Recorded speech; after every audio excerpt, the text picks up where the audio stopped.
Oh yeah. Look, I told Loretta about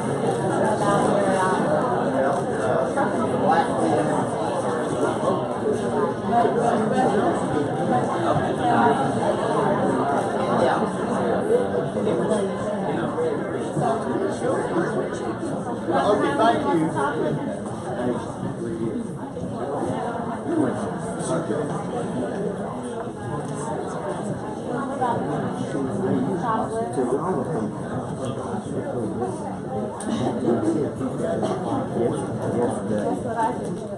Yes, she is.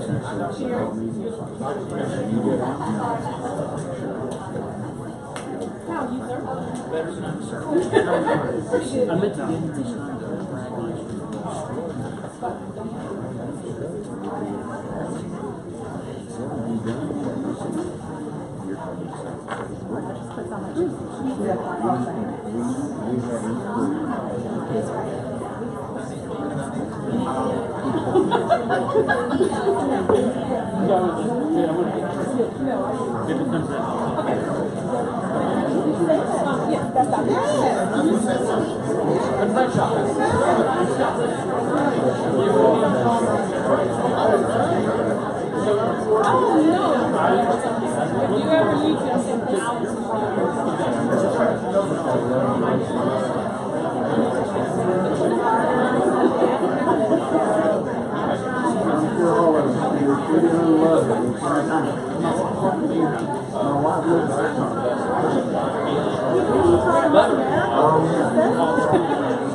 Come on.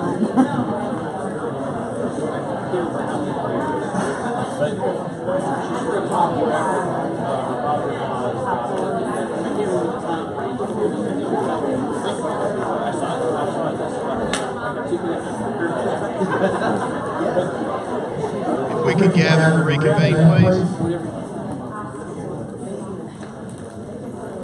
Joe Smith taught me that big word.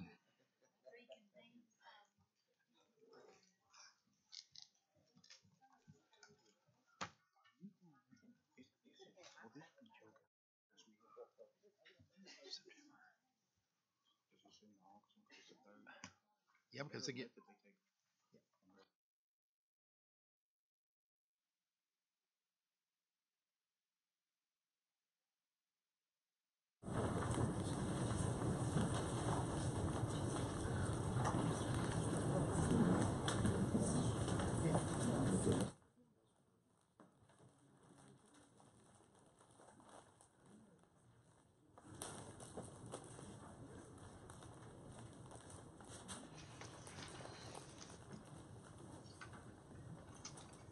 I'd like to open the regular session of the Hamilton County School Board.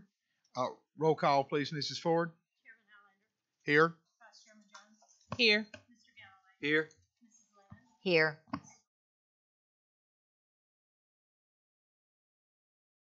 Mr. Wingate. Here. Superintendent Johnson. Here. Thank you very much. Before we get into the Approval of the agenda, I need to read the addendums. If you would look at we need to add under Roman numeral 9, Administrative Business Matters, Justin Witt, Director of Auxiliary Services, bid for Lookout Valley, a multipurpose room. Chief of Schools, Dr. Justin Robertson, review of International Baccalaureate annual fees, purchase of elementary science adoption STEM scopes, purchase of case benchmark assessments, Mastery Connect. If you'll notice, the double asterisks do mean that we'll be voting on those items. Chief of Staff, Dr. Nakia Towns Edwards, Board Policy, first reading, Board Policy 5.1061, Criminal Records Check, Public Chapter 1006, requires background checks for volunteers and contractors, as well as updates every 5 years.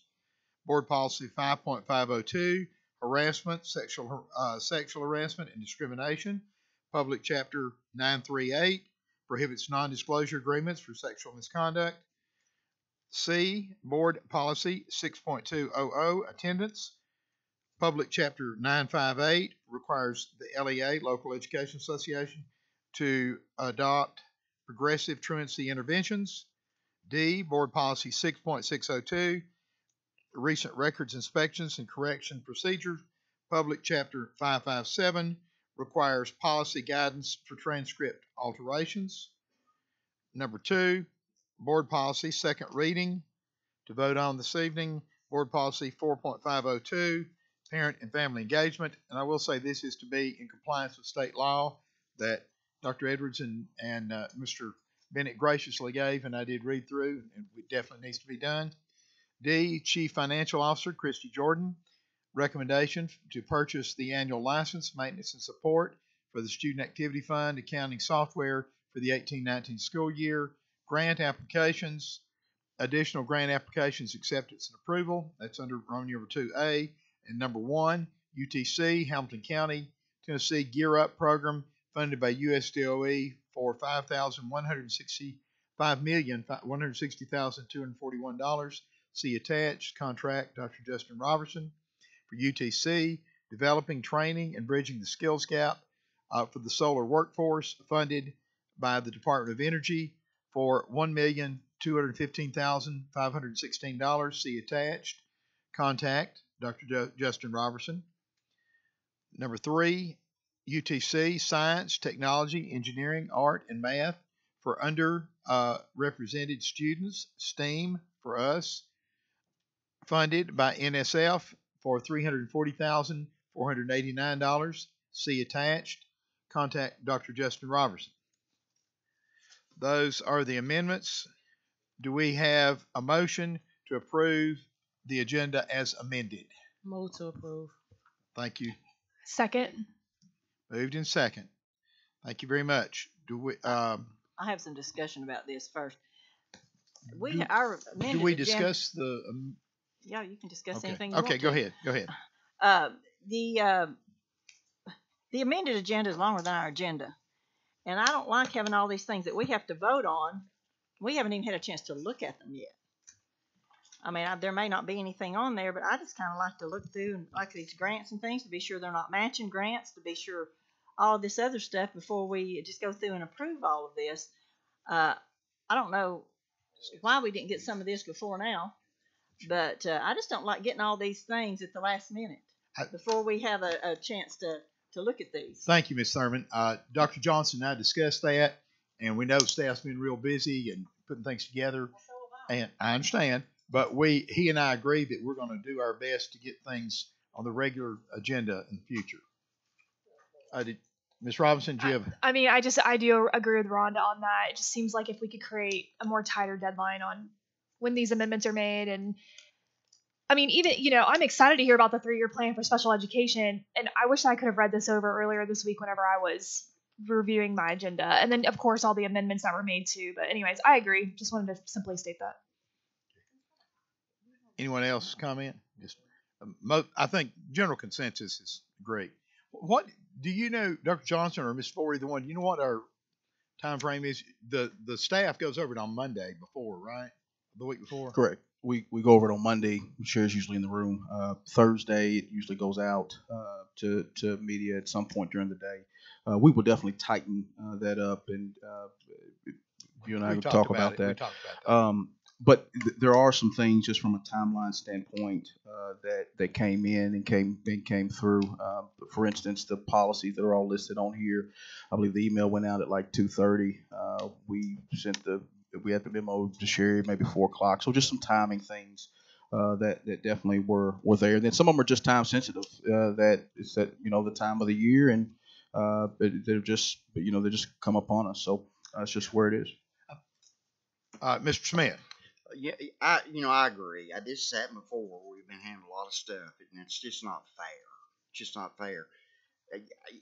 Maybe just to put this out there for something to chew on, and we've talked about it a little bit. I think Dr. Johnson and I at least have, is maybe we ought to look at this board having more than just one meeting per month to try to get everything done.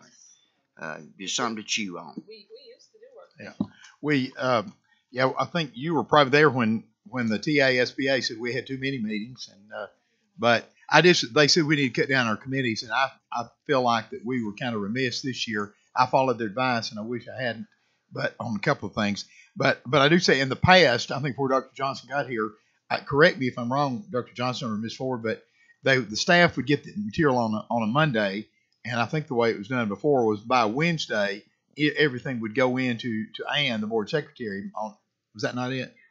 It's not. Everything is due to me the week before. That's what I mean. The week before. That's a week before. Not the week before the board meeting. The week before it goes out. To Oh, okay. Okay. The week before it goes out. Actually, 2 weeks before. Okay.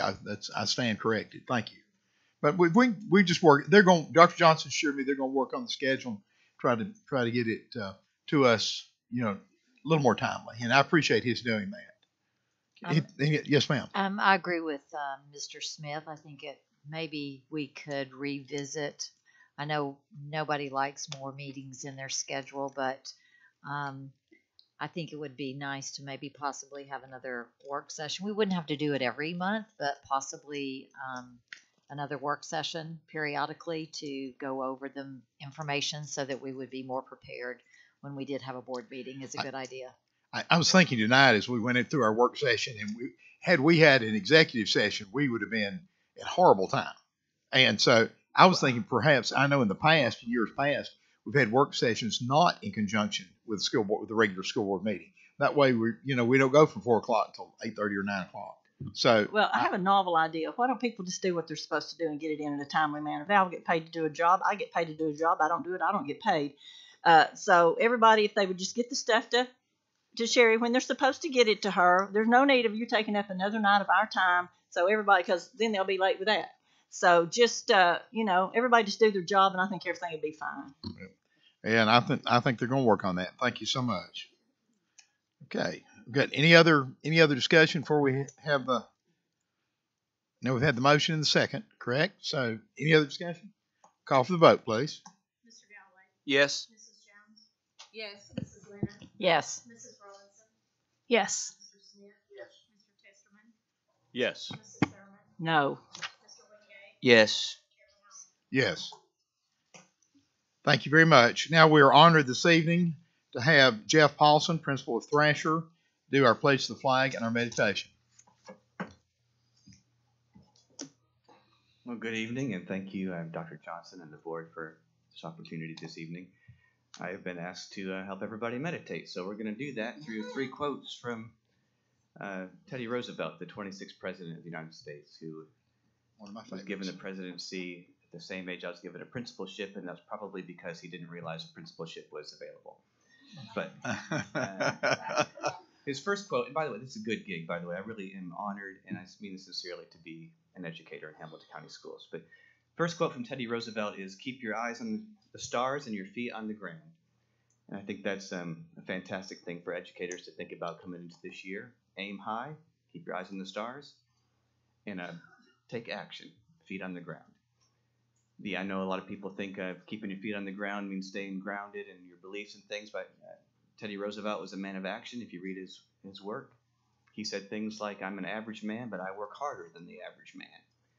And that's what we aim to do as educators. And that keeping your eye on the star takes us to the second quote, which is, he had a habit, Teddy Roosevelt did, of going out at night with friends, cabinet members and scientists, and he would have them look at the constellation of Pegasus and find this dim little dot in the bottom right corner of Pegasus. And he would say this little recitation. I'm going to read it so I get it right. He said, that's that little dot. That's the spiral galaxy of Andromeda. It's as large as our Milky Way. It's one of 100 million galaxies. It is 750,000 light years away. It consists of 100 billion suns, each larger than our own. And then he would add, I think we feel small enough now. Let's go to bed. And maybe when you're president, you need to remind yourself that you're not bigger than you are. And sometimes I think for new teachers, we need to remind them they're not bigger than they are. They get into this job because they want to change the world, and that's great. We want them to change the world. That's why we got into it. A lot of times, though, within 3 to 5 years, they quit because they don't feel that they're changing anything. And we have to remind them that they're not bigger than they are. They say that marriage is 2 histories colliding. Well, a classroom is like 25 histories all stirred up. Mm-hmm. And a teacher trying to change the world was paddling upstream of a lot of history. But after a couple of years, we have to remind those teachers that they do have more influence than they think they have. They have an influence that lasts for 100 years or hundreds of years. They, the way that they design their lessons and engage children and discipline children and speak to children, the way they build identities with the words that they give children, the way that they equip children to have the most choices in life, that's going to alter the course of a child's life. And when they grow up, and the careers that they choose are going to be influenced by the myriad of teachers they've had. And when they get married and have children, the way they raise their children, which we know is modeled a lot of times after their own parents, is going to be modeled. It's going to be influenced after the teachers they've had. Maybe they're going to have their children reading every night, or reading to their children every night because of the teachers they've had. And that is going to set a course for their family that will follow them for generations, for a century or more. And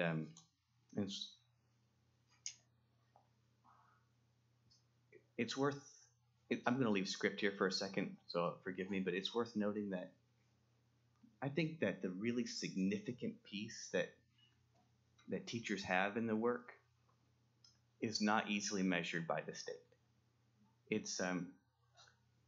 It might not show up on a spreadsheet or a bar graph, but, and I don't want to say that we're against testing, because educational accountability is super important, has a very important role, and we're all about using it. I just think we need to remember to keep it in its place, that it is a small piece of a very large and complex and important work that we do.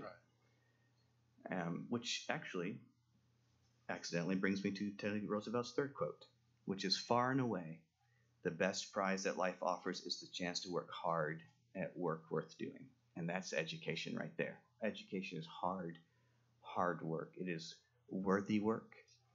And every teacher and parent and community member that invests in it is investing in hard work and worthy work. With that, if you would stand with me, and we'll salute Old Glory and pledge allegiance to the country that we love. I will say, ready, salute, and pledge. I pledge allegiance to the flag of the United States of America, and to the republic for which it stands, one nation, under God, indivisible, with liberty and justice for all. Thank you. Thank you, sir. That was an excellent job.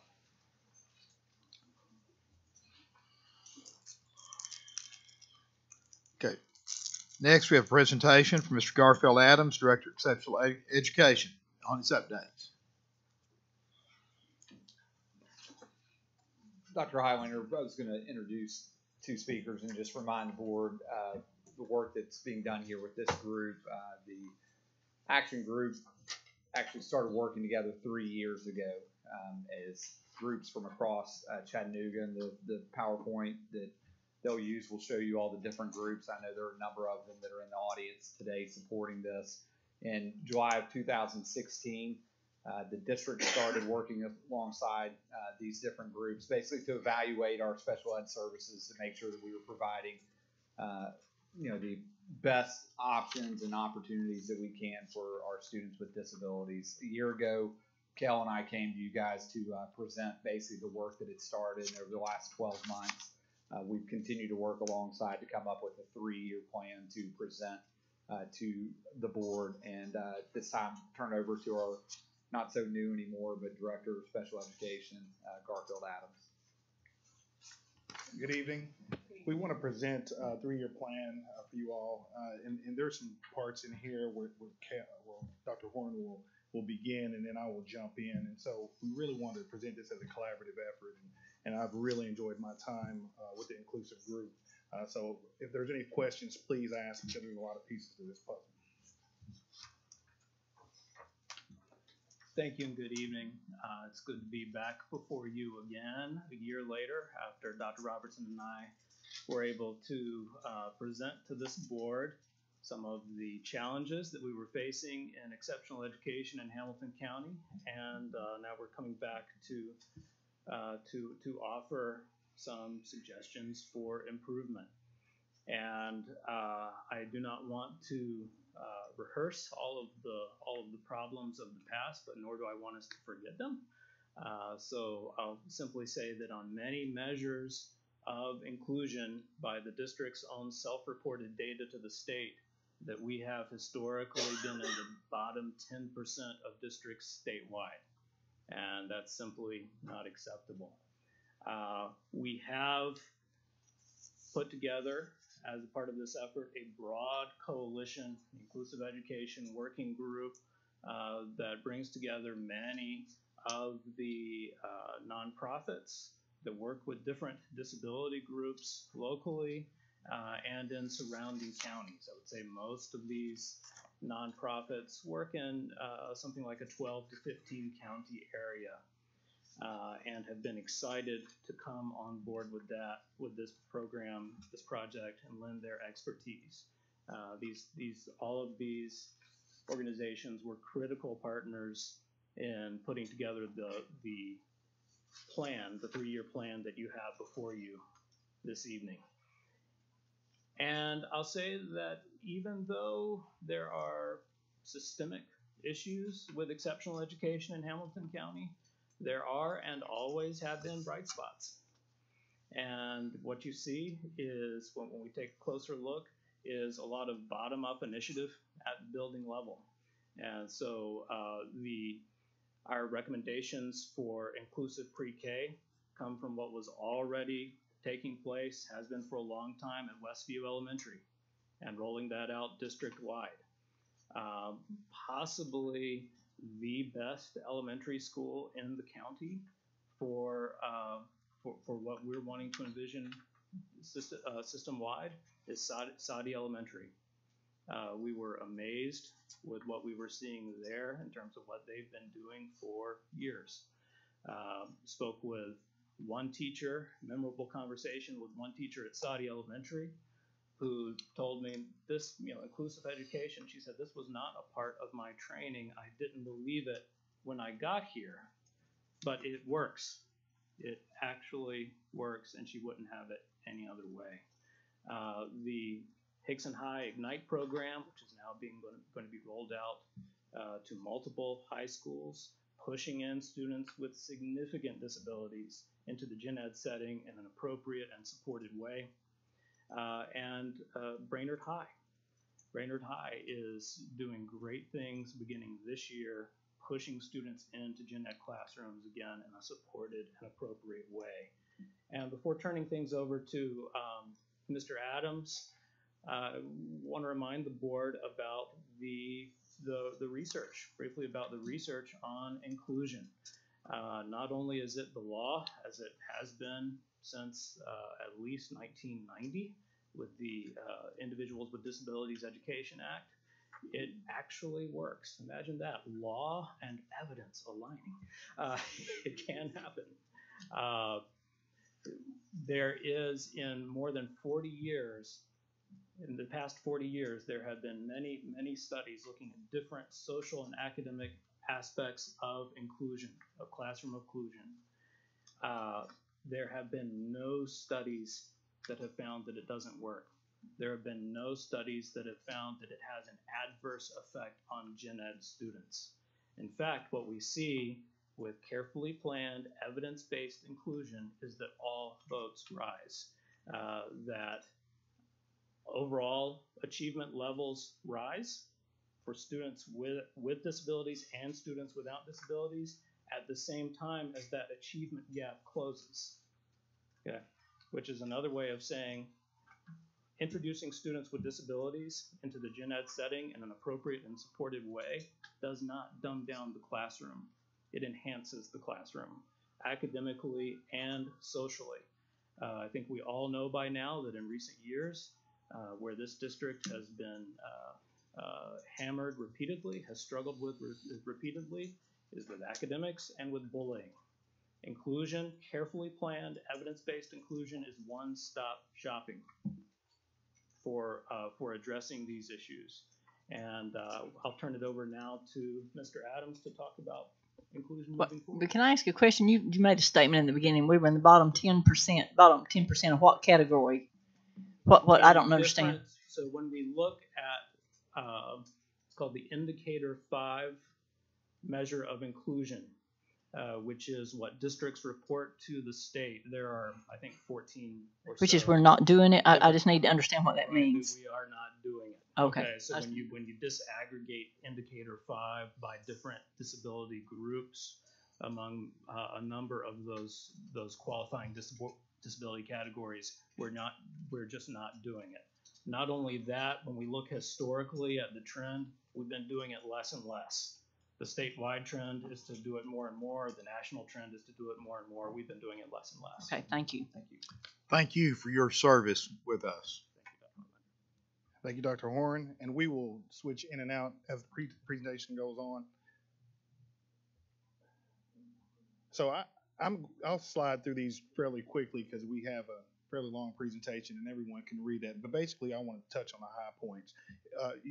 Basically, inclusion is very important for three, what I would look at as three indicators, and that would be exposure to general curriculum, socialization for age-appropriate peers, and that's those two especially are extremely key. But the one thing we want to focus on is changing our instructional practices. And so we want to look at providing professional development for not only ex-ed teachers, but gen ed teachers as well. And I will tell you, I was pleasantly surprised.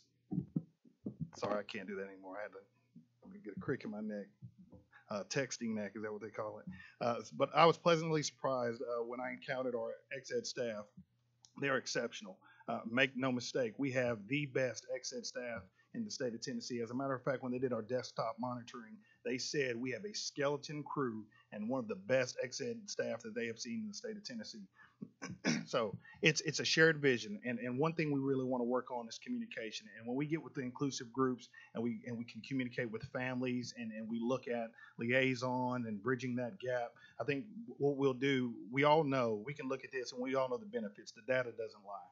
And so what we want to move toward is a more inclusive environment as appropriate. And so what that means is basically the IEP team determines what services a child receives. So we can't, an administrator can't do this. I can't as director say, hey, we'll do all inclusion for all students, because actually whatever the IEP determines, if that child needs to pull out services, then that child receives those pull out services. However, we want to look at a more inclusive environment. And so that's the focus we want to really focus on. And we can get into more detail of where we are and where we're going.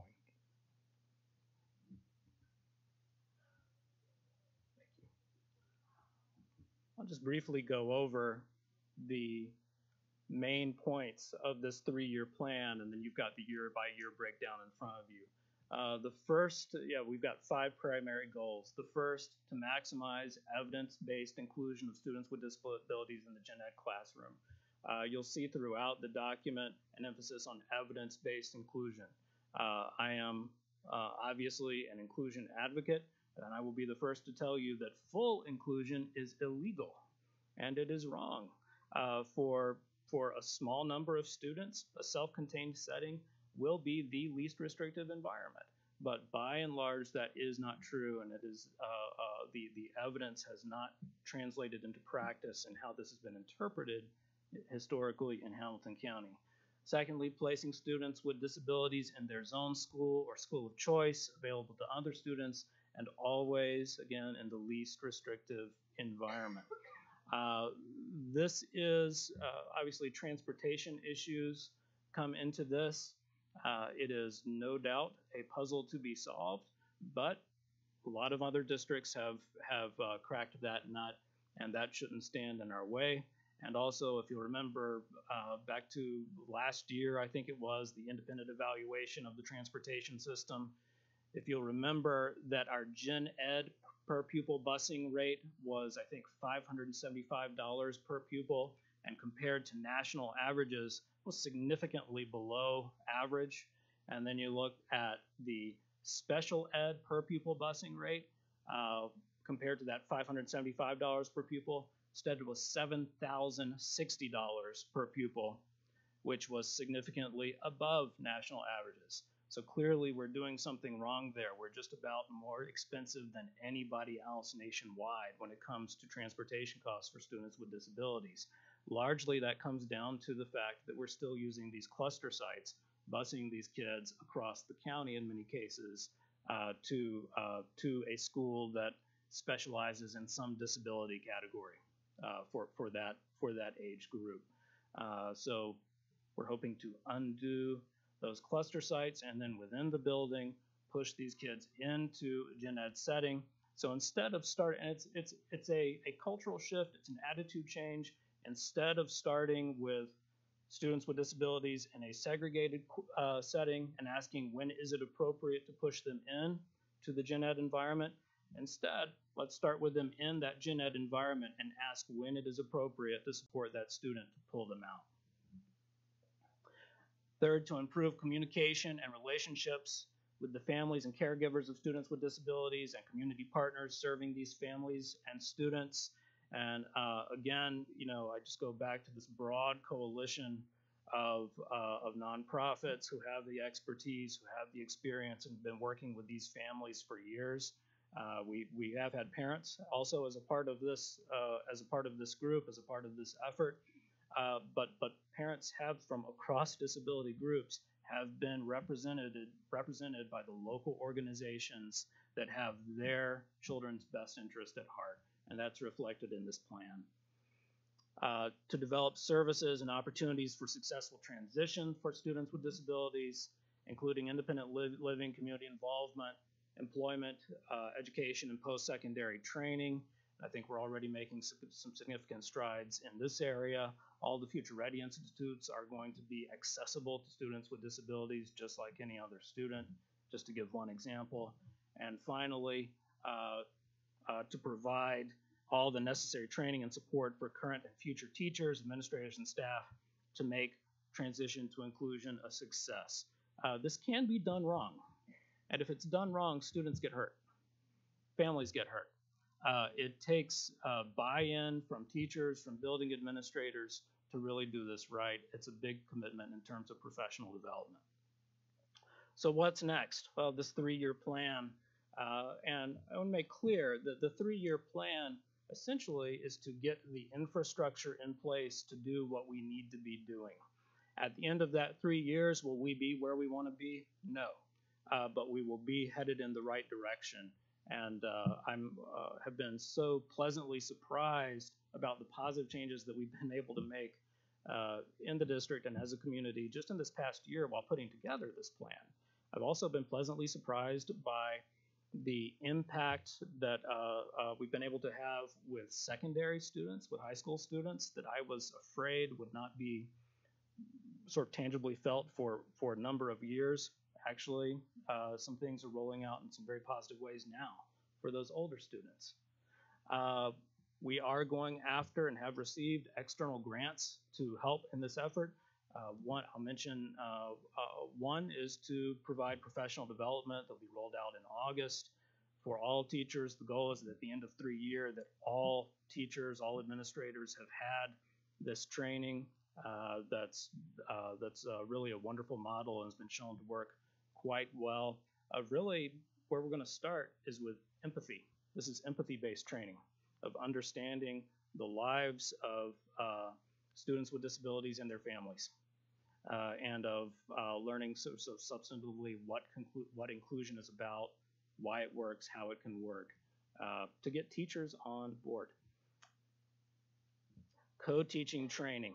Here, UTC is the critical partner. They are already, they've made massive strides in sort of aligning their curriculum for teacher candidates with what we need to be doing as a district, and they've been very sensitive to making special ed as a part of that. And co-teaching is a model where where a special ed teacher is in a classroom with full responsibility for students in that class, alongside the gen ed teacher, when that second person is required to help all students be successful. And it's a great model that we've seen work in other places. And UTC is really building their capacity to train their teachers in this, and eventually we'll move to sort of a train-the-trainer kind of model, building by building. And then finally, a teacher-focused understanding and embracing the research on the benefits of all students, for evidence-based inclusion and its success in the classroom. And we've seen great support from teachers. Teachers have been involved in this process all along, and so we're making great strides now. Okay, so where are we now? Bear with me. We're closing it out. So planning for all students with disabilities to attend their zone school in full evidence-based inclusion as appropriate. Increase the rate of pre-K evidence-based inclusion as appropriate. I'll tell you right now, Christina Moore is our pre-K supervisor, and she's already going. Okay, and so I'll tell you where we want to be, but that's where we are right now. Training staff on Hickson's High's Ignite program, model for peer mentor support, and Mitzi Delker. Make sure she's still here. Mitzi Delker is on fire. If you all don't know Mitzi Delker, when she came to me this year, she said, "Hey, I've got my retirement years in, but I really want to see this transition program go through. I really want this to be a success for as many students as we possibly can." She said, "But people tell me I'm crazy. Am I crazy?" I said, "No, you're not crazy. That's a vision that we have, a shared vision. And as soon as the window ran out, I said, you're crazy, but you can't retire now." So I got her. Continued partnership with our parent committee representing all 5 learning communities. This is one of the things that we wanted to do as an ex-ed staff. We really wanted to pull the learning communities in with the family. So right now we have a representation of 4 to 5 families who represent the learning communities, and we want to provide professional development and work with those families and meet once a month or twice a month until we can bridge that gap. Answer any questions for the community as well. And continue professional development for post-secondary. Mitzi's working hard on that. And Project Synergy professional development, that's something that right now Lisa Mathias is working on with the district, and she's providing professional development for the district and for the community as well. And basically that's learning how to work with students with disabilities. And so that is going to be a very successful professional development. Where are we going? This is where I get excited. All students with disabilities attend their zone school in full evidence-based inclusion as appropriate. Now remember, always keep in mind, the IEP team makes the decision. Okay, so whatever they put in that IEP, we have to still serve those students. So if there's pull-out time, we have to respect that. But we want to move to a more inclusive environment, and with training and restructuring, we will certainly get there. Project Search, once again, this is another, it's a new program starting 2018-19 that Ms. Delker has put together. And so basically, these students went through an intensive interview process. They will work for Blue Cross Blue Shield. Hopefully, the goal is for them to be employed, and we're looking to partner with several other businesses. Once this took off, I can tell you there were several other businesses that came out of the woodwork. So Misty Delker is doing an exceptional job, and that's that post-secondary that we've been discussing. Full evidence-based inclusion as appropriate for the pre-K. It is my goal and my vision And as a team, I can assure you that they're going to make this happen, that we will have this done by the 2019-2020 school year. Continue duplicating Hickson High's Ignite model in secondary schools. The reason why we say continue, the model is already out there. I believe Udawa has a model, and they call it the OWL. So each school has a different model, but the model's already out there. But we just want to provide more training and learning community, PD, all community members and stakeholders. And this is where our parent committees come in. We provide training for our communities and our parents. And last but not least, we were able to, we've got not a district-wide problem. This is a national problem. So we have students, not only students with disabilities, but we have students without disabilities that are exhibiting inappropriate behaviors, and that can come from several different factors. It's genetics, can come from the home life. And so, well, what we're doing is we're working with Opportunity Zone. Ms. Levine and I got together, and we want to pool our resources. So we'll have a pilot school, and I certainly want to open this up to all learning communities, but we'll pilot it. And Ms. Levine's, it's more of a therapeutic setting, and it's at an elementary school. And basically, we'll have an ex-ed teacher, we'll have a gen ed teacher, and we'll have a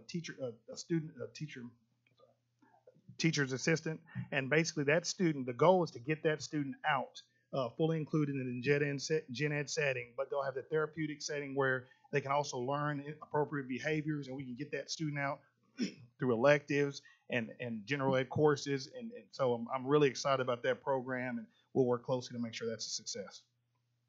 Told you I'd be quick. I talk fast. When I see some yawns, I talk fast. No, I know. It's late in the evening. I get it. Trust me. Thank you, gentlemen, so much. Any questions for them? We appreciate your diligent work. I have one quick question. So the inclusion where every kid will be in their zone school, getting what they need in their zone school, will start in 2019, right? Is that what that said? So the goal is to look at the 2019-2020 school year, depending on what the IEP states, depending on what the needs of that child is. Yes, we're looking at the 2019-2020 school year that those students attend their zone school. That is correct. Okay, that's great news. Thanks. Thank you. Thank you. Thank you. Mrs. Ford, do we have any additional delegations? Just the one. Okay, we would like to welcome, for the first time, the new HCDE president, Mrs. Janetta Markill, and our vice chair will read her what she probably knows, but that Ms. Mosley Jones does so good a job at letting us know. Thank you for your interest in addressing the Hamilton County Board of Education. During your presentation, please address the board as a whole, not individual board members or administrators. Also, do not present complaints or concerns you have about an individual employee or the school system. If you wish to voice those complaints and concerns, you should contact the central office and ask for a meeting with the superintendent. If you are criticizing an individual employee, I will interrupt you and ask you to refrain. If you continue to criticize the individual employees, or if your remarks are in error or becoming repetitive, I may interrupt you and ask you to sit down. Please limit your remarks to 5 minutes. I will tell you when you have 1 minute left. You may begin when you're ready. So I don't tell you that, Jeanette. I just hold up my finger. I remember that. Thank you. Good evening, Chairman Highlander, Superintendent Johnson, and board members. Thank you for the privilege of speaking tonight. As you know, Dan Liner retired at the end of June, and I have been promoted from vice president to serve as president of Hamilton County Education Association, actually walking into the building on July 9th, so it's very new. It is a privilege to represent educators and the values that we share. HCA's mission is to engage and empower our members to educate, inspire, and change lives through public education. I look forward to the many opportunities we will have to collaborate with the district this year as we focus not only on the education of children, but raising the next generation. With a continued strong collaborative approach that values all experiences and welcomes many perspectives, we will continue to both elevate students and respect those who work for their benefit. The new initiatives from STEM Fab Labs, Future Ready Institutes, learning communities, community schools, and new teacher inductions are a testament to that effort and is a step in a journey that will empower us all. I want to thank you again for your time, and I'm going to be done with that. Thank you very much. if I may take a point of personal privilege, we have a gentleman that has come in that I would like to recognize. If you would stand up, please, Senator. And if you'd stand up, our senator is on the Education Committee, and we appreciate any time our elected officials come who are our partners in working with the children. And thank you, Senator, for what you do. Are there any other elected officials here? Got a commissioner-elect. We have a commissioner-elect. Is that correct? District 5. Thank you, ma'am. Rashida. And let's give both of them a hand, please.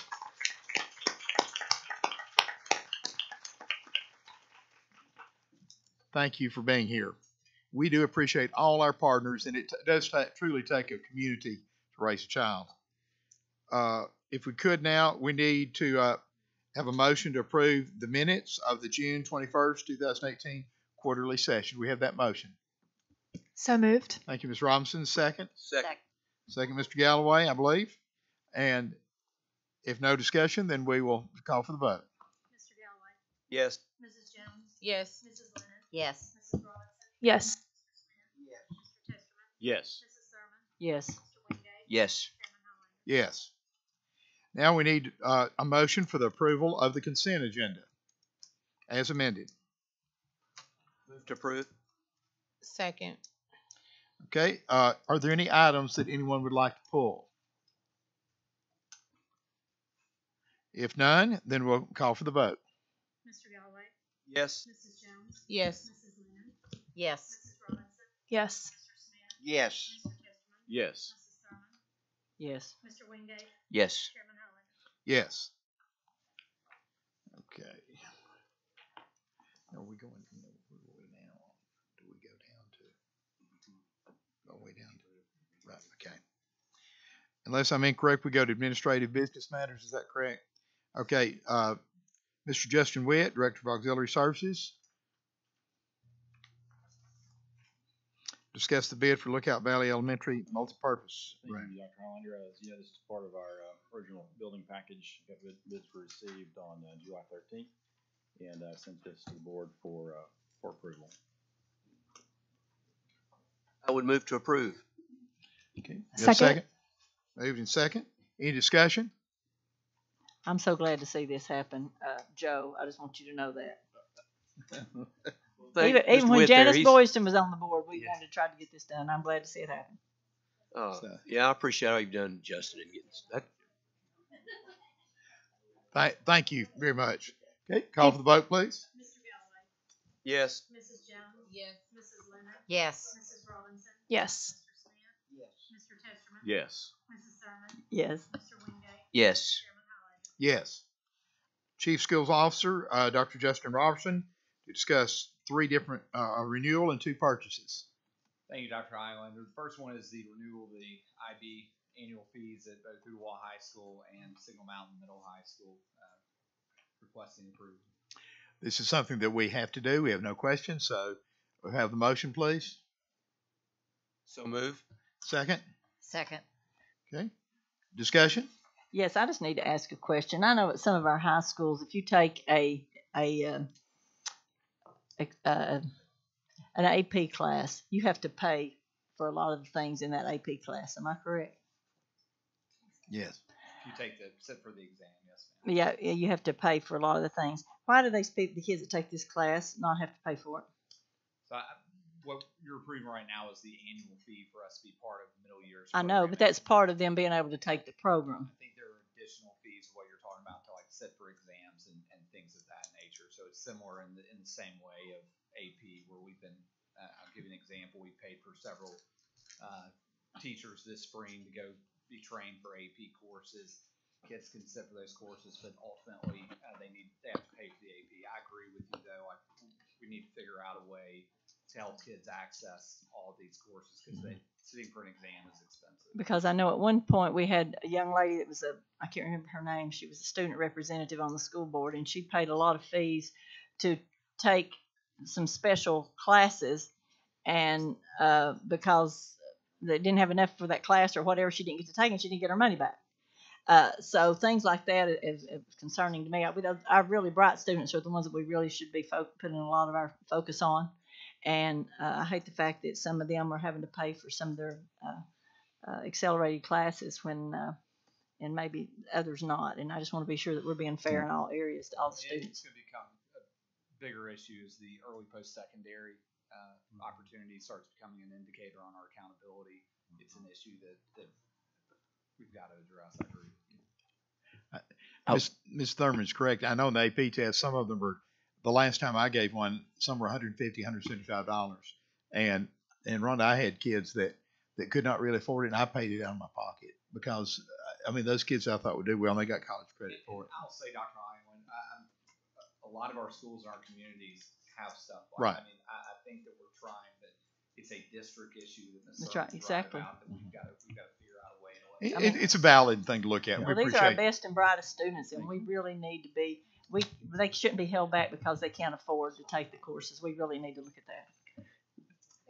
Thank you. Any other discussion? I was going to say, Ms. Thurman, you're right, and Justin, you're right too. It's across the districts, not just the IB programs, not just opportunity for AP, but when as we started looking at this workforce development stuff, we got to provide access with that too, because well, and even when you talk about the academies, the Polytech, the mechatronics, so those students, as part of that curriculum, they have to take some college courses, right? Well, who's paying for that?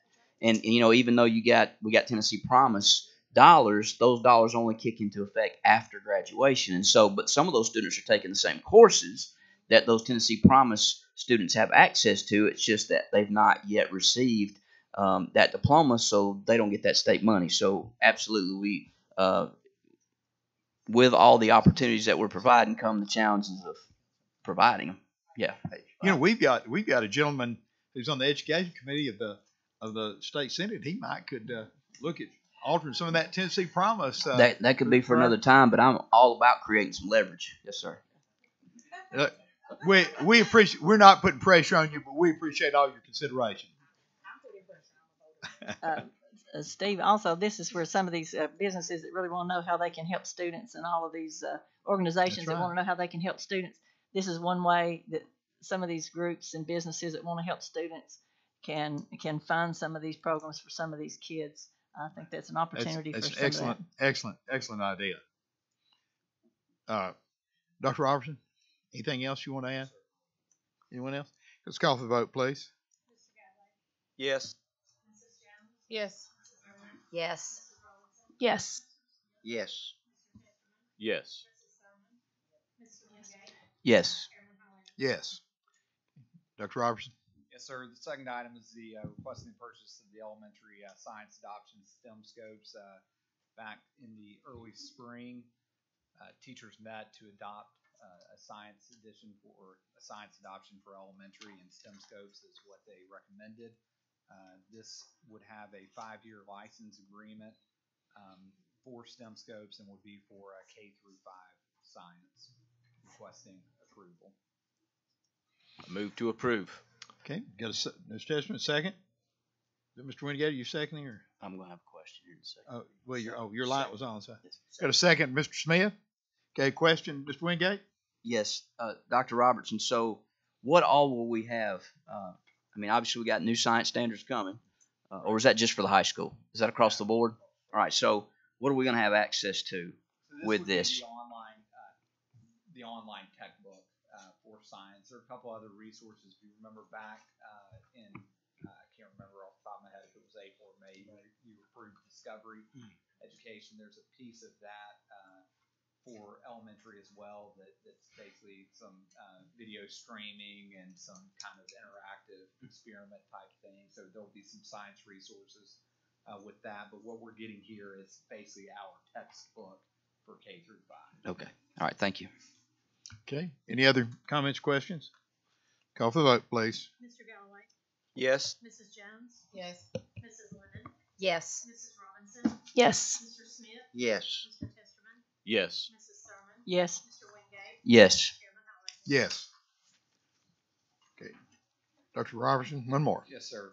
The final is requesting purchase of case benchmarking assessments. It also comes with it access to Mastery Connect, which is a tool for formative assessment. So basically, what this is going to allow us to do is provide benchmark assessments across content areas for subjects, and for example, we'll do them quarter semester and the third quarter for those subjects areas, and it also allows teachers and every school in our district access to Mastery Connect. So one of the issues that we've talked a lot about are aligned assessments. The need for Teachers have access to quality assessment items. So this will allow teachers to have access to assessment items that are aligned to state standards, that we know are quality, and they can use those to formatively assess kids. They can do it as often as want, as little as they want, but we know for sure that these items are connected. So we did a lot of homework on this purchase, asked for some data on schools across the district that are using it, and the data showing that Case Benchmark is really predicting success on TN Ready over 90%. So basically, you know, if the benchmark, if Mastery Connect or Case is showing that a student's not on track, I mean, that's at a 90% rate that it's right when it shows when they take TN Ready. So what this is going to allow us to do is really inform our instructional decisions and help teachers better plan for instruction, so that we're not getting to the end of the year guessing where kids are. I think this is a vital part of our plan to improve those test scores that we just looked at, and requesting your approval. Thank you. If I could just add one thing, I know that several of our schools subscribe right now to Master Connect. So the past 2 years, it's coming out of schools' pockets. Over the past 2 years, schools have spent just over $50,000 of their usually Title I money is where it's coming from. So this is going to allow some of that money to go right back into schools' pockets. So for example, we had on hold a purchase request of $10,000 from Eastlake Academy, that now $10,000 will be able to go back to Eastlake because of this purchase. Motion second, then we have any discussion. Motion? Move to approve. Okay, move to approve. Mr. Chessman, second? Second. Second, Mr. Callaway. Discussion? Mr. Wingate. All right, so one more here. So formative assessment, are we talking about like, will teachers have access to daily small formative assessments, or are we talking about more robust assessments? Because I know you said quarterly, but I mean, sure, the teacher's going to have access to, hey, we covered this unit this 3 days. Are there formative assessments right here for this, and then we can give that in 5, 10 minutes or 20 minutes and then move on? Or they'll be able to pull assessment items and do a 2-question exit ticket if they wanted to use that, and some really neat reporting things that will allow teachers to look at their formative assessment and where kids are performing, and then at the benchmark assessment, make sure that their assessments are aligning with what's expected on that benchmark assessment. And I forgot to mention this. This is fully aligned to our curriculum guide. So one thing that Case does is they take our curriculum guides and build that benchmark assessment based on our needs. It's not just a cookie cutter benchmark assessment. Have you seen marked improvement in those two schools? In which two schools? In the ones that have the program already. We haven't looked at that, but what we did look at, we pulled, I think, 5 districts from across the state that are currently using Case, and again, looking at how their kids did on the benchmarks. Some of them were as high as 96%. So they were saying, don't get me wrong, I'm not saying that it was a 96% achievement, but what it tells you is that if kids on this benchmark are scoring on track, 95% of the time they're scoring on track on TN Ready. If they're scoring, approaching, 95% on TN Ready, they'll score approaching. So we'll know where schools stand really at the semester, and then can make some adjustments to catch up kids. Well, I just wanted to add, it is great that we get something that aligns to assessment, but at the same time, as an educator, is it a tool? And that's what I'm saying. Is it something, not that necessarily is going to make an educator's life easier, but allows them to be more efficient, and they can use it as a tool and not just as an assessment instrument. I don't think there's anything wrong with saying making the educator's life easier. Yeah. It certainly will, because our teachers spend an inordinate amount of time trying to develop good assessments. Right. We've tried other programs that have not lived up to what we expected, and we're making some adjustments there. So we're cutting some things to help pay for this, but I think it is going to make teachers' lives easier. It's a one-year agreement, and we did the one-year agreement for a reason, that if we get into it at the end of the year and it's something that isn't making teachers' lives better and didn't help inform our instruction, then we'll look at a different option. But from everything that we've looked at, we feel like this is by far the best, not only benchmarking resource, but assessment resource and tool for teachers that they can use in their classroom. And that's, I was getting to Ms. Thurman, because I want to come back to what we talked about earlier when we talk about where we are struggling and where we need to be. And that's why, because obviously we didn't know anything about this earlier, but if this is a tool that helps us zero in on some of that, and it's to your point, what you said earlier, we need to focus on that stuff. And so, again, if it's instead of an educator spending a lot of time having to develop assessments, which there's nothing wrong with that in and of itself, but it is very tedious work and time consuming. If we had access to something that's a tool, again, that makes it more efficient, I'm all for that. Thank you. I believe that the order of comments is Ms. Lennon, Ms. Thurman, and then Ms. Mosley-Jones. Ms. Lennon? My question is, this is going to be accessible to every single student in school in Hamilton County. Correct. Okay, that was my first question. And my second question is, we're going to make sure that every teacher is going to use it in the classroom. It's going to be, the principals are going to make sure that they're going to be using it. The teachers are going to be using it as a tool. Okay. Okay. Ms. Thurman? Yours on. Ms. Mosley-Jones? Thank you, Ms. Lennon. I just wanted to share. I know when they started Master Connect, Mr. Earl was at Delwood, and he used it in alignment with his data room, and they used it, and it really showed. I mean, Delwood, honestly, when we started this whole movement to the partnership, Delwood was probably one of those schools that could have easily came off the list, but that was Mr. Earl used it from the time he got there all the way through his tenure, and so it really, I mean, it's amazing when you go in and see how they use it. The teachers spoke very highly of how they were able to see students' growth where they needed areas of more assistance. It was just really effective. And I think Archer Knob Elementary used to use it. I don't know if either one of these schools are still using it, but I know I've seen for myself, because I sat in on some of those meetings when Mr. Earl did it at Delwood, how effective it was. Thank you. Mr. Wingate, do you have another comment? I'm sorry. Okay. Call for the vote, please. Mr. Galloway? Yes. Mrs. Jones? Yes. Mrs. Lennon? Yes. Mrs. Robinson? Yes. Mr. Smith? Yes. Mr. Testerman? Yes. Mrs. Thurman? Yes. Mr. Wingate? Yes. Chairman Holland? Yes. Okay. Now, next we have in letter C, Chief of Staff, Dr. Nakia Towns-Edwards. She will have first readings on 4 board policies, and then we'll come back to a second reading on 1. Yes. Thank you, Chairman Highlander. So we're introducing 4 policies for first reading tonight, based on our work with Ms. Lennon and with Mr. Bennett. We took a look at the June update from TSBA in terms of what policy updates they were recommending based on statutory changes. And so based on that review of that June notice from TSBA, we have 4 policies for first read.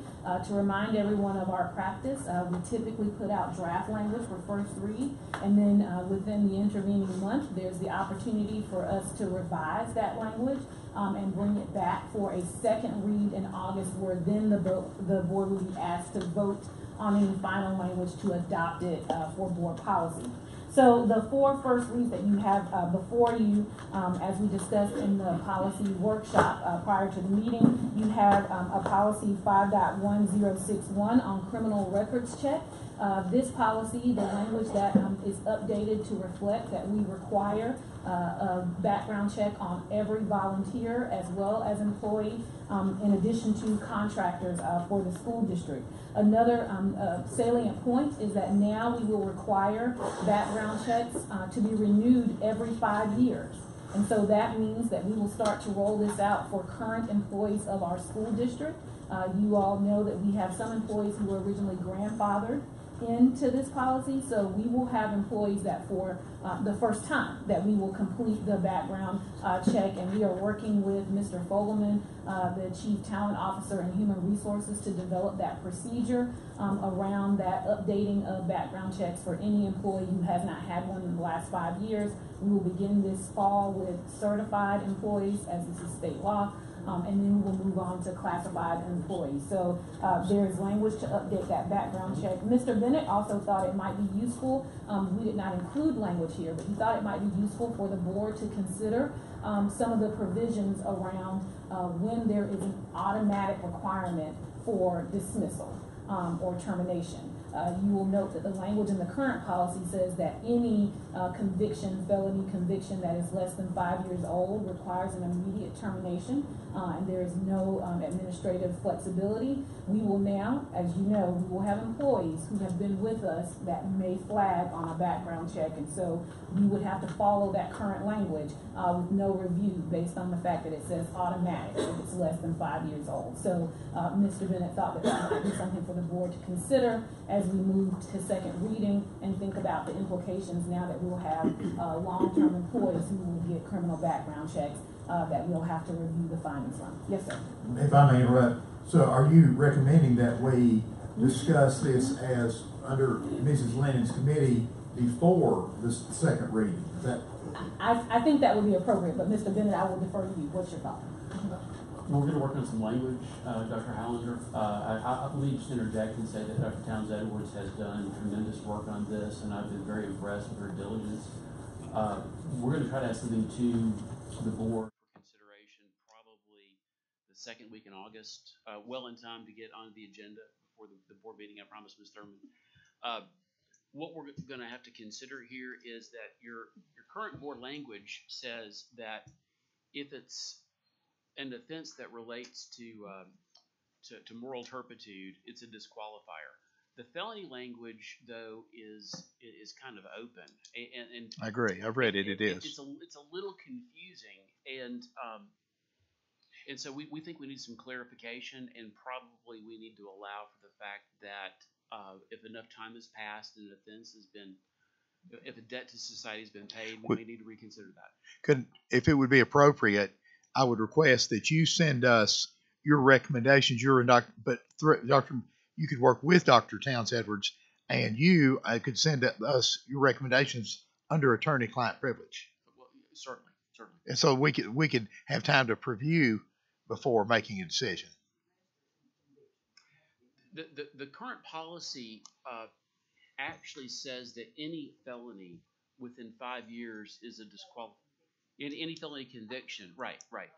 And anything that's over 5 years is at the superintendent's discretion. Well, not every felony is equal. I mean, there's some felonies that probably should be absolute disqualifiers, but by the same token, there are some felonies that maybe you want to give the superintendent some discretion to consider. And obviously, we're not talking about a cabinet level position. There are some folks who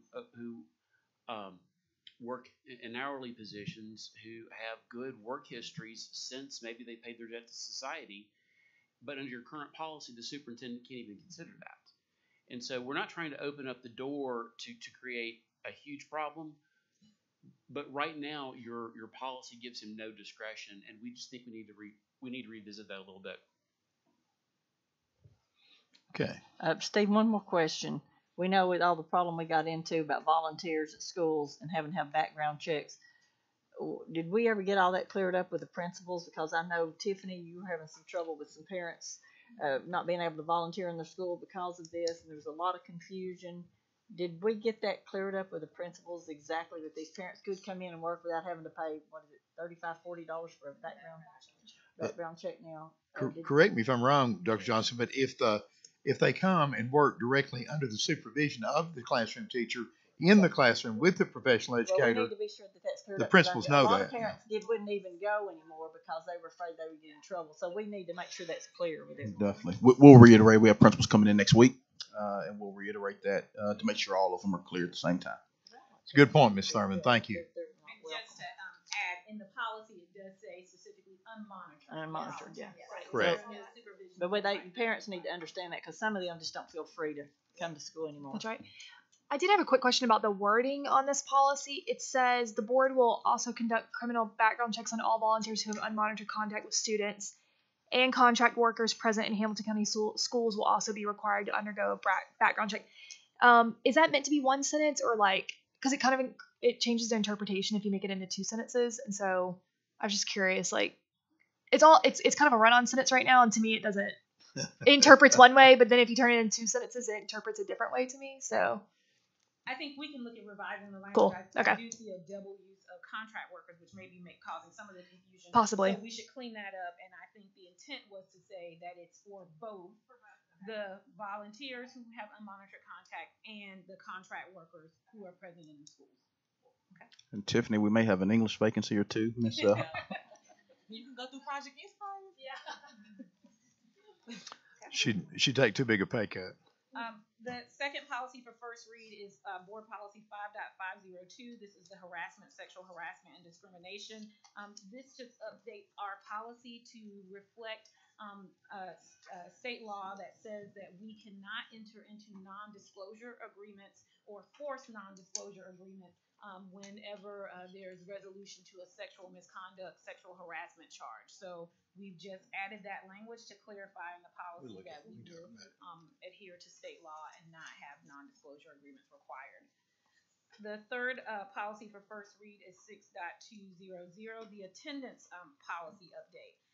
The state law that was passed in Public Chapter 958 requires a progressive truancy intervention. So we have taken this opportunity. Dr. Drake and her team have revised this to make sure that we reflect our tiered truancy intervention framework that we will roll out in the upcoming school year.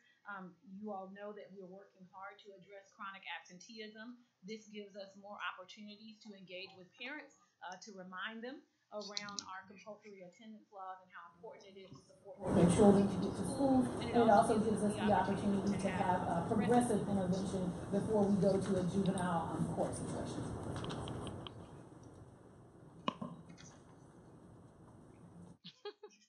Okay, thank you, ma'am. I have a question. Okay. At the in tier 3, at the very, that's the top, the last step, right? Yes. Okay. Tier 3 is the last step. Yeah. Okay. So right, at the second to last, I guess sentence or paragraph, it states that after the meeting, the truancy board will listen to any barriers that the family presents. A contract will be signed by the parent and guardian, making them aware that the continued unexcused absence will result in a court referral. And then it goes on to speak about what happened with the court referral. But when the family expresses any barriers, is there going to be a plan put in place, so maybe with the school social worker, to help address those barriers if they are within the means of that team? I think that is the intent. Dr. Drake. Dr. Drake. Mm-hmm. Okay.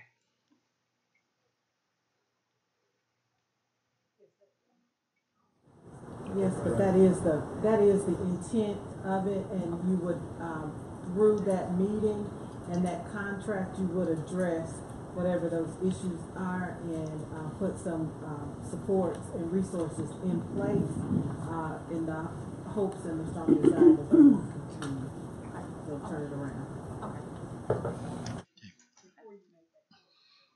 Okay.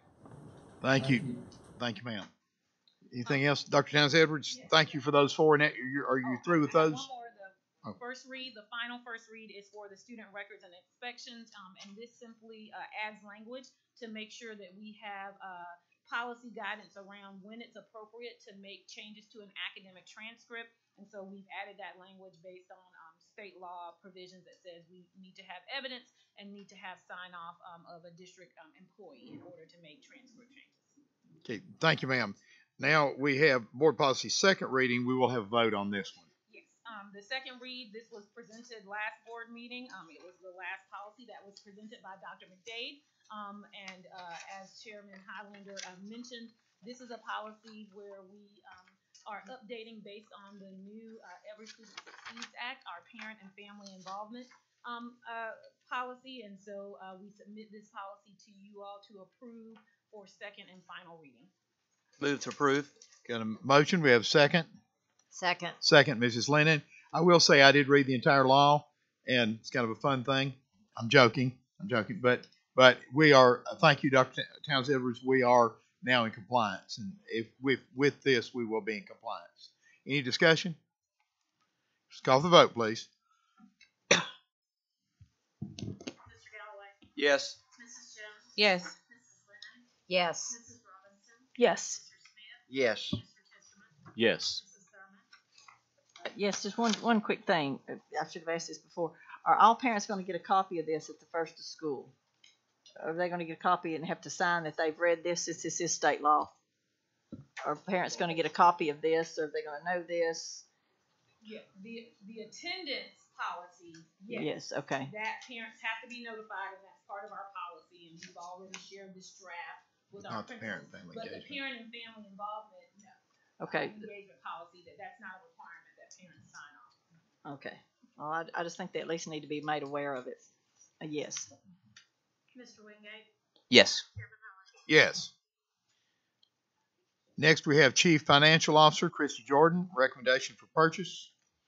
Yes, sir. The first item is a recommendation to purchase the software for our school accounting student activity funds, and also to allow the schools to purchase the supplies that go along with that. TRA is a sole source, and we approved this software back in 2016, but it exceeds the $25,000. So we bring this to you every year. Okay. Motion, please. So moved. So moved by Mr. Smith. Second. Second. Mrs. Robinson. Discussion. Vote, please. Mr. Galloway? Yes. Mrs. Jones? Yes. Mrs. Lennon? Yes. Mrs. Robinson? Yes. Mr. Smith? Yes. Mr. Testerman? Yes. Mrs. Thurman? Yes. Mr. Wingate? Yes. Chairman Howard? Yes. Now, grant applications that we have to vote to approve. Ms. Jordan. Yes, there are 3 grant applications that we received from UTC. We're requesting acceptance and approval. Each of these grants will be on behalf of UTC and do not require funds from us. They require participation of our teachers, and therefore our school board does have to approve these because we're collaborating as the LEA to enable UTC to get these grants. Thank you. And we need to do these individually, do we not? Okay, the first one, for the number 1, UTC, the $5 million grant plus. I do have a motion for it. I move to approve. Mr. Testament, a second. Second. Second, please. Thank you from Ms. Lennon. Discussion. Vote, please. Mr. Galloway? Yes. Mrs. Jones? Yes. Mrs. Lennon? Yes. Mrs. Robinson? Yes. Mr. Smith? Yes. Mr. Testerman? Yes. Mrs. Thurman? Yes. Mr. Wingate? Yes. Chairman Howard? Yes. Number 2, ma'am. Do we have a motion for number 2, the developing, training, and bridging skills? Move to approve. Thank you. Second, please. Second. Moved and seconded. Discussion. Vote, please. Mr. Galloway? Yes. Mrs. Jones? Yes. Mrs. Lennon? Yes. Mrs. Robinson? Yes. Mr. Smith? Yes. Mr. Testerman? Yes. Mrs. Thurman? Yes. Mr. Wingate? Yes. Chairman Howard? Yes. The third, science, technology, engineering, art, math, underrepresented students. Motion. Move to approve. Thank you. Second. Provide second. Second, Mr. Testman. Okay. Discussion. I just have one thing to say. Every time I see the NSF, that's National Science Foundation, I get a little queasy to my stomach. They're the reason that we had the connected math and the everyday math because of a National Science Foundation grant we accepted. I just want to be sure that we do not make this mistake again. That's one reason I would like to be able to look at some of these things before I have to vote on them. I will be voting against this because I have no idea. I just want to make sure it's not some more of this fuzzy math that we burdened our students and teachers with for years. So, like I say, just the NSF makes me a little queasy. It's understandable. Any other discussion? Did you? Oh, no, I don't. Okay, sorry. Okay, vote, please. Mr. Galloway? Yes. Mrs. Yes. Mrs. Lennon? Yes. Mrs. Robinson? Yes. Mr. Smith? Yes. Mr. Testerman? Yes. Mrs. Thurman? No. Mr. Wingate? Yes. Chairman Howland? Yes. Thank you very much, Dr. Towns Edwards. Now, on board matters, we have superintendent's evaluation. Any discussion of that? Dr. Johnson, is there any statement you'd like to make? No. Well, first and foremost, I sincerely appreciate everybody's, the entire board's evaluation of me. That's an area that I have and will continue to take extremely seriously. Feedback is very helpful, and we internalize that and use that to really drive. And I appreciate the challenge that you've given in regards to performing. One of the things I would love to do with each of you, obviously, as a self-appraisal that I shared with each of you, was pretty comprehensive, speaking to each area, and that you had a chance to review. I will schedule some time with each of you to at your convenience over the course of the next month or so to sit down and to go through each area. What I want to make sure that I always do for you as a board, and obviously for the 45,000 students and 6,000 employees, is to become better. And so I want to understand, as a learning leader, what areas that maybe I'm doing well, and I want to identify those so that I can continue to do those, and the areas that I need to refine and that you desire for me to improve. I want to understand those real well and have understanding of the strategies and things that we like to see going forward. So just again, I'd say thank you for the process. It is a great opportunity for me to learn and grow, and I think I would speaking to our teachers and leaders and obviously our children. As the quote-unquote leader of the school system, we are always growing, and I embrace the feedback and will definitely use it to get better. Thank you. I'd like to thank all my fellow board members for being punctual and getting it ended in the midst forward, and I think all of us took it to heart, tried to be seriously do and look at what was, and Dr. Johnson's been very successful on that. I had a question about one item I wasn't sure of, and I called him, discussed it with him, and so he's very open about that. So, any other comments from any board members? Yeah, I just have one comment, and I'll tell this to you, Dr. Johnson. I did receive a phone call from some principals about a calendar that was changed, an item on our calendar that was changed. I think it's probably been addressed by you because I know I called Justin about it as well. That we had a date on the calendar marked as an in-service professional development. And then it seemed like the calendar that was sent out to the administrators changed that to a system-wide professional development. Some of the principals already had their day planned for things going on in their school, and they had to cancel that.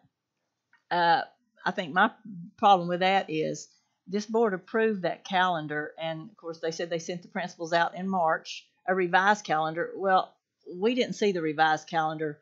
The principals shouldn't have to let us approve one and then wait and see what calendar the administration sends them.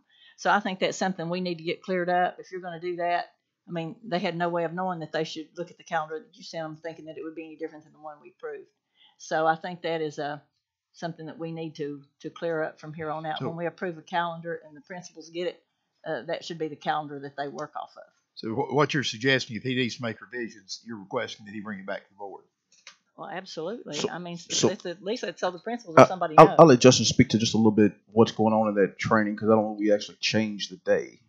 You didn't change the day. You changed it from in school to countywide. With the school board, what you guys approved on the calendar was an administrative in-service day. We don't denote what goes before you as school-based or district. You approve it as an admin in-service day. So what we sent out to the schools after you approved that calendar had school-based in-service for those 4 days. Remember, we moved one of what we typically have is 5. We moved one to the end of the year. And so when we noticed that it said school-based on all 4, we immediately sent communications to principals saying it's a typo. That's a district in-service, and left it on a newsletter for the next 3 weeks. As I talked to Ms. Thurman earlier this week, I've heard from I believe 3 principals. I know she's heard from a couple, and I know there's 1 or 2 more that we've worked with. And the principals that I've talked to were understanding, and they see the importance of the district and service day because we're diving down into standards. We're making sure that we have the teachers ready in terms of their understanding of the standards, and the ones that I talk to, and trying to work with them to say, well, let's see what we need to do here to make your schedule work.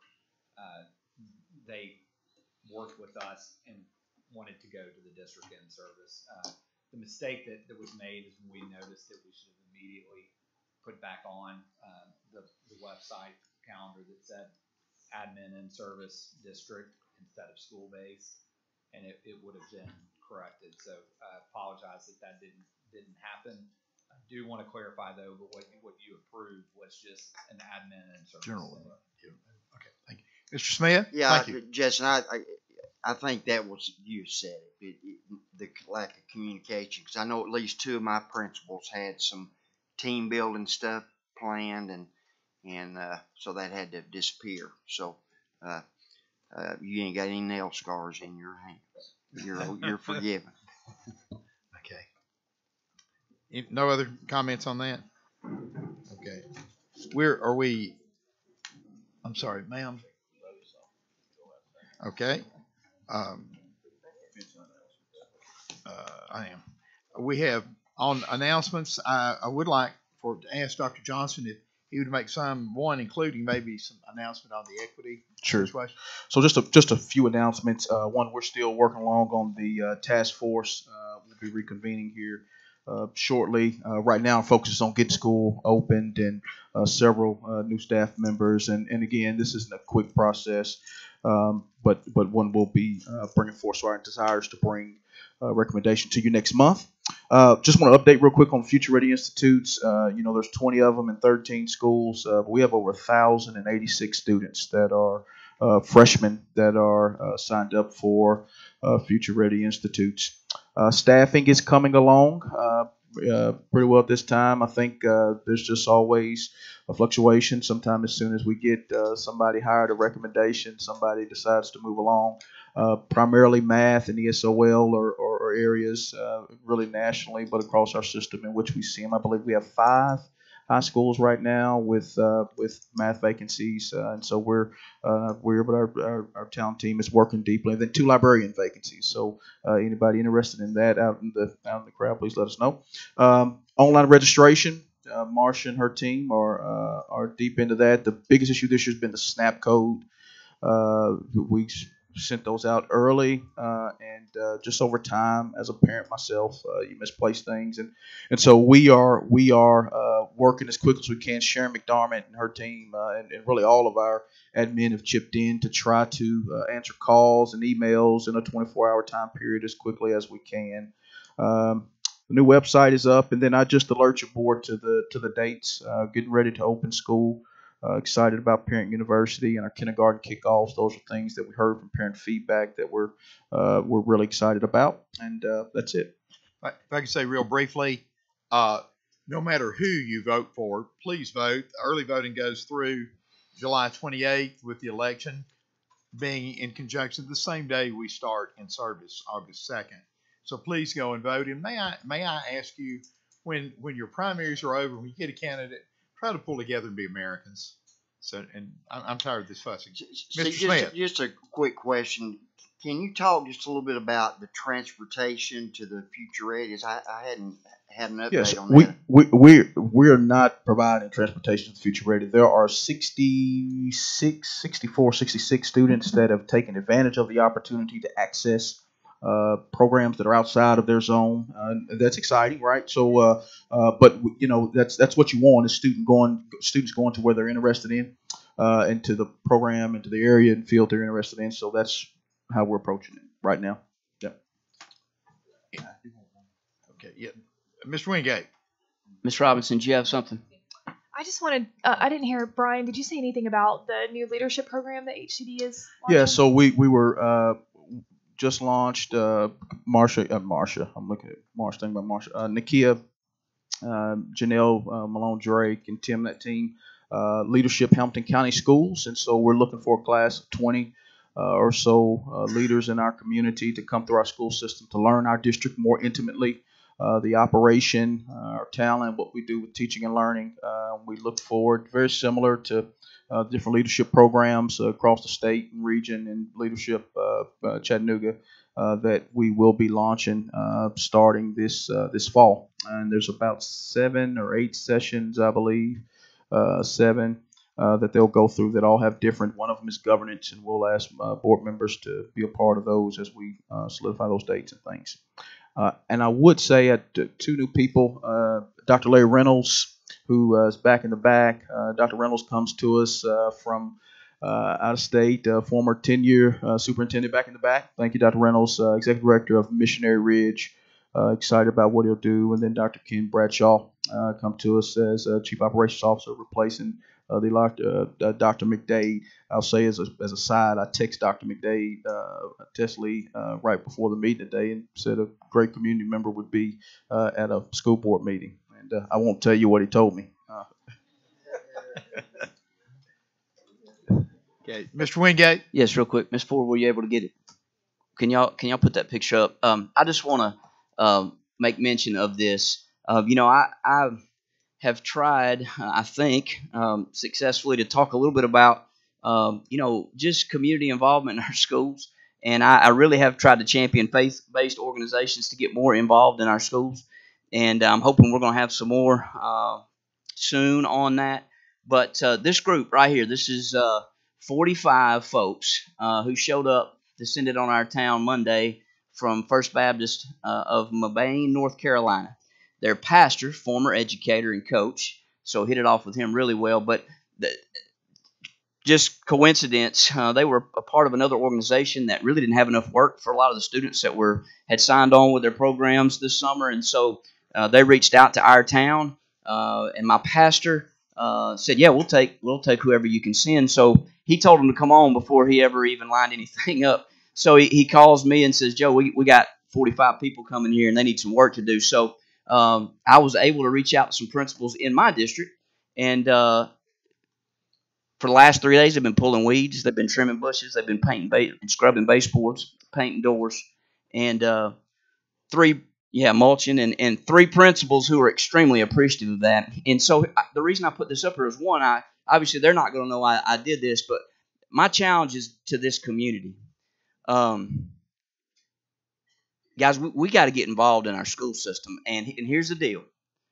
Whether you're a church member, whether you're a civic organization, I will tell you this. There is research that says there are more churches in Chattanooga than any other city in America. So here's my comment. If that's the case, it's probably more than any other city in the world. I mean, it sort of, if you follow that logic, it's got to make sense, right? We live in the buckle of So here's the deal. Why is it that folks from North Carolina have to come and do that stuff? And I'm not browbeating. I just want to challenge our community. Within 2 miles of East Brainerd Elementary School, they said they wanted to get their picture made in there under that mobile. They love the mobile that was in the concourse. Within 2 miles of that, I guarantee you there are 10 to 15 churches. But yet someone from a couple hundred miles away had to come and pull the weeds. And so my challenge is, let's find a place where we can serve and get plugged in. Doesn't matter if it's down the street or on the other side of town. But these folks were a blessing to me, and they were a blessing to District 7 this week. So I just want to throw that up there and just challenge our town and our county. Let's stop taking our ball and going somewhere else, and let's dig in and make a difference. Thank you. Thank you. Anyone else? Thank you again. Give him a hand. Thank you again, Central Garden Hire, Miss Jeter. We appreciate you. Adjourn.